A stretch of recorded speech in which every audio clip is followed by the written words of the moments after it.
तमाम सुनने वालों को अस्सलाम वालेकुम और आप सबको खुश आमदीद। मेरे YouTube चैनल को ज़्यादा से ज़्यादा सब्सक्राइब कीजिए, बेल आइकन का बटन ज़रूर दबाएं ताकि तमाम वीडियोस बहुत जल्दी और आसानी से आप तक पहुंच सकें। हज़रत राबिया बसरी रहमतुल्लाह अलैहा अल्लाह की नेक बंदी, बहुत बरगज़ीदा बंदी, अल्लाह करीम की वलिया, मोहम्मद सल्लल्लाहु अलैहि वसल्लम की सच्ची गुलाम, सच्ची आशिक और ऐसी शख्सियत जिनके बारे में लोग जानना चाहते हैं। कौन थी, उनके हालात और वाक़यात क्या थे। आज हम उनकी पूरी जिंदगी पर एक किस्तवार सिलसिला शुरू करने जा रहे हैं। अनायत रब्बुल आलमीन, आबिदा, सालिहा, जाहिदा, आरफा, कामिला हज़रत राबिया सैयदा बसरी रहमतुल्लाह अलैहा का शुमार अल्लाह ताला की बरगज़ीदा ख़वातीन में होता है। आप शबो रोज़ इबादत इलाही में मशगूल रहती थी और कसरत से गिराजारी करती रहती थी। जब आपसे कसरत से गिराजारी करने का सवाब पूछा गया तो आपने फरमाया, मैं तो उसके फराक से खौफज़दा हूँ जिसको महफूज तसव्वुर करती हूँ, और कहीं ऐसा ना हो कि नज़ाह के वक़्त ये नदा आ जाए कि तू तो हमारी बारगाह के लायक ही नहीं है। इस्लामी तसव्वुफ में पहली खातून जिन्हें शोहरत दवाम हासिल हुई। बचपन में ही माँ बाप का साया सर से उठ गया। इंतहाई गुर्बत व फलास के बावजूद आपने अपनी तालीम जारी रखी। रवायत है कि हज़रत राबिया बसरी रहमतुल्लाह अलैहा ने कुरान करीम हिफ्ज़ किया था और आपको हदीस रसूल सल्लल्लाहु अलैहि वसल्लम पर भी पूरा अबूर हासिल था। एक बार बसरा में शदीद कहत पड़ा।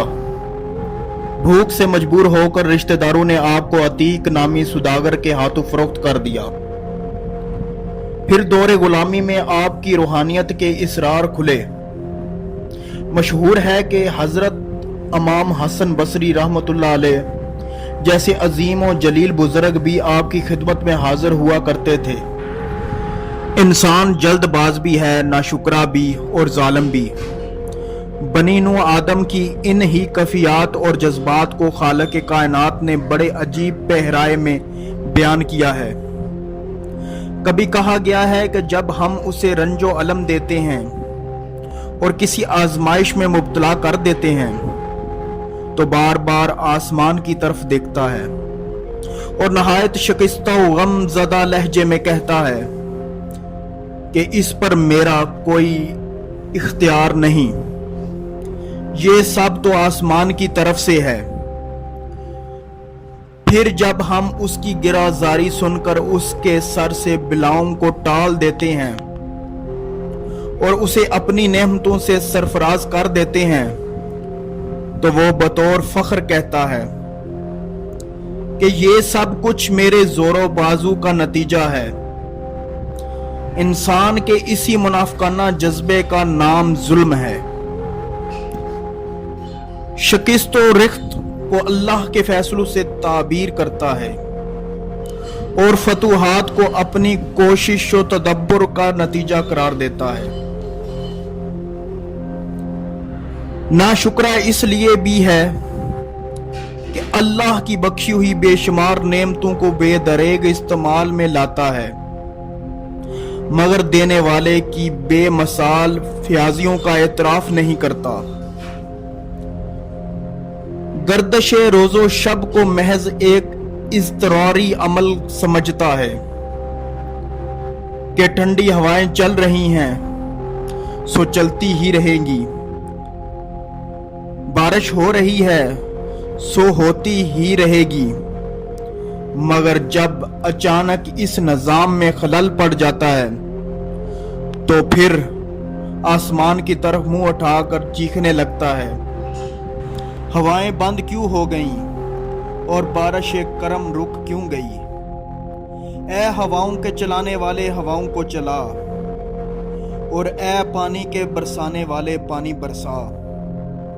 फिर जब मरतूब हवाएं नहीं चलती اور زمین کو زندگی بخشنے والا پانی نہیں برستا تو یہی ناشکر لوگ بزرگان دین کی خانقاہوں کا رخ کرتے ہیں، کھلے میدانوں میں نماز استسقاء ادا کرتے ہیں، صدقات و خیرات بھی کرتے ہیں، مگر بعض اوقات پانی پھر بھی نہیں برستا۔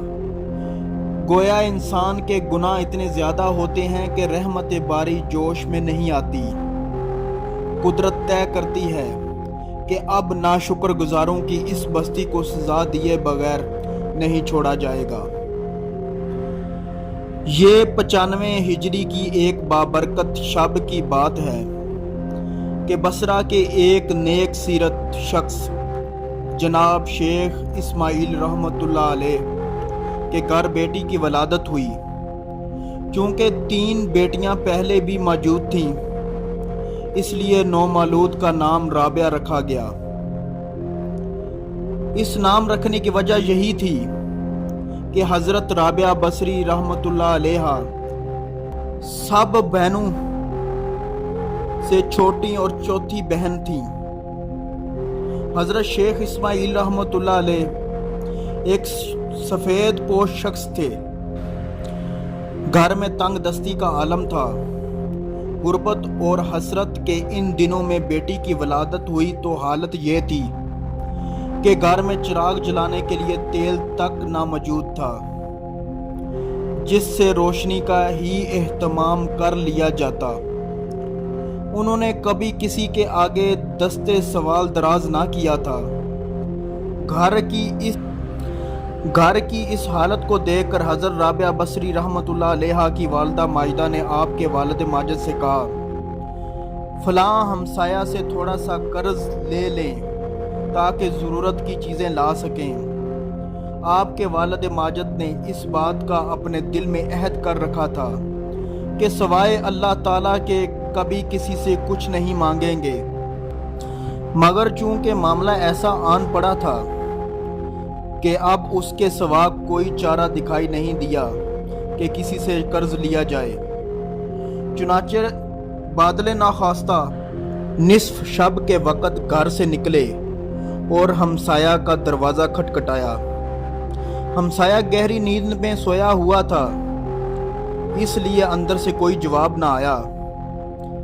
دل گرفتہ ہو کے چپکے سے واپس اپنے گھر آ گئے اور پریشانی کے عالم میں سو گئے۔